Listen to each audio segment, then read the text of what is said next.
What's a company secret you can share now that you don't work there anymore? I worked night security at a luxury high-rise condo building in Miami. The secret? The building's foundation was cracking, and management knew it for years. I discovered it when I noticed the basement security cameras kept tilting slightly. Investigating, I found massive cracks they'd hastily painted over. When I texted photos to my supervisor, he called me at 3 a.m. Delete those now. The repair would bankrupt the association. They've been hiding it since 2017. The next night, the building manager offered me $10,000 cash to forget what I saw. Said they were managing it, and repairs would cause panic. When I refused, he threatened me. You've got a daughter at Miami Central, right? Would be a shame if your employment history made it impossible to pay her college tuition. I went straight to my cousin, who works for the city inspector's office. Within 48 hours, the building was evacuated. The news crews arrived as residents carried whatever they could grab. The manager spotted me watching from across the street and lunged at me, screaming. The punch he threw at me was captured live on Channel 7. 3 months later, the building was condemned. My testimony sent 2 board members and the manager to prison for criminal negligence. That $10,000 hush money he offered, the DA found he'd taken it directly from the elderly residents' emergency fund. I lost my job but saved 340 lives. What's the coldest thing you've ever said that shut down your toxic parent? My mom was obsessed with looks to a scary level. Every morning she'd post about body positivity on Instagram wearing her size 2 dresses, but the second she put the phone down, she'd turn into a monster. I still remember the first time she snapped. She found an empty cookie wrapper in my room and completely lost it. She grabbed my arm, dragged me to the bathroom mirror, and screamed, "Look at yourself, you're getting huge, just like your pathetic Aunt Sarah." It got darker from there. She started locking up all the food at night, telling everyone I was troubled with eating issues so they'd watch me at parties. She even cornered my first boyfriend and told him to keep me in check, or I'd blow up like a balloon. He dumped me the next day, saying he couldn't handle my food problems. I got so scared of eating, I started passing out at school. When the counselor called her in, she put on this amazing show, crying about how worried she was about her poor troubled daughter. Everyone believed her perfect mom act. I felt so alone and trapped. Then last week at my cousin's wedding, she stood up with this fake concerned smile and announced to our whole family that she'd booked me weight loss surgery for my birthday, her gift of love. While everyone awkwardly clapped, calling her mother of the year, I finally snapped. I grabbed the mic, looked her dead in the eye and said, "You know what, Mom? The only weight I need to lose is the 140 pounds of toxic garbage you've been carrying around since the day you decided your love had a size limit." The room went dead silent. Then Aunt Sarah started slow clapping. My cousins joined in one by one. Mom ran out crying, but for the first time ever, I felt light enough to fly.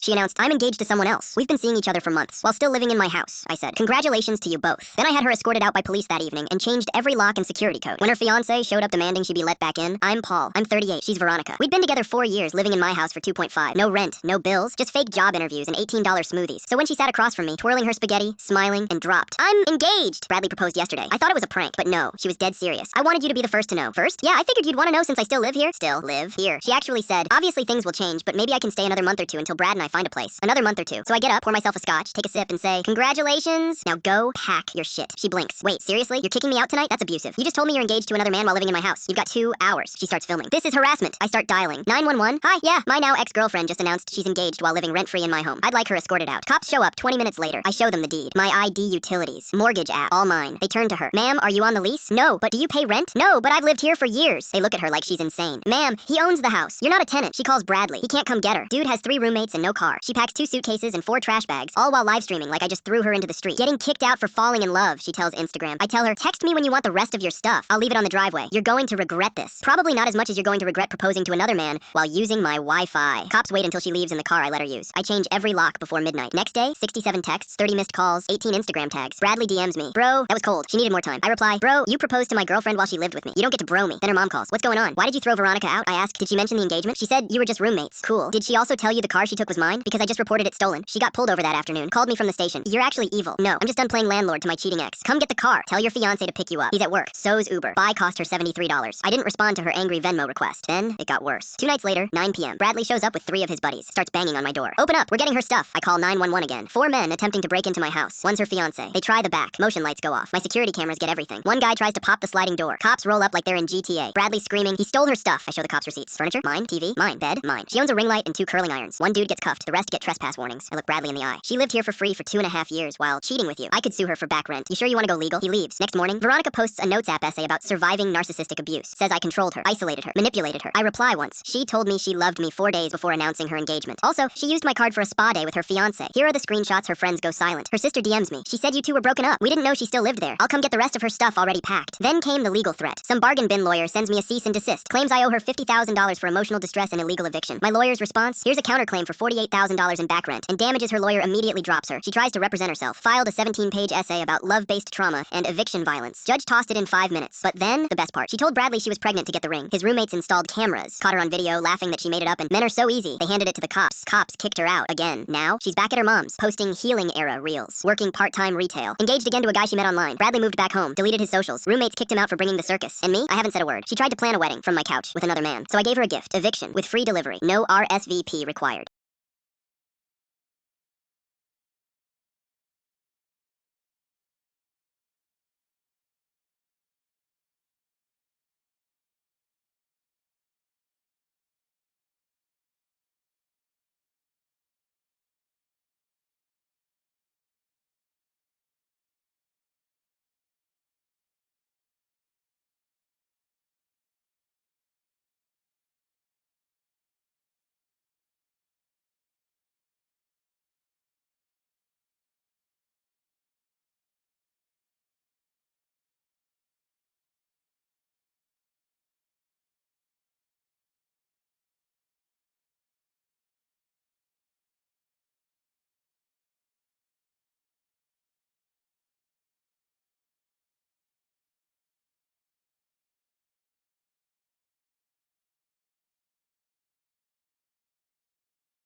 Thought my 6-year-old daughter was obsessed with eating people until I discovered the truth that made me laugh for days. I was folding laundry when I found a tablet open to disturbing searches. How to cook humans, where to find humans, and best humans to eat. My heart nearly stopped. As I scrolled, more searches appeared. Soft humans, crunchy humans, sweet humans with sprinkles, how to make humans taste better, and can I keep humans in the freezer? I started panicking. My hands shake. Should I call a child psychologist? Was my sweet little girl who still slept her stuffed unicorn secretly planning something horrifying? I spent the day watching her play, trying to figure out how to approach this situation. That evening, I nervously took her to the grocery store, hoping a casual environment would help me bring it. My daughter skipped beside me.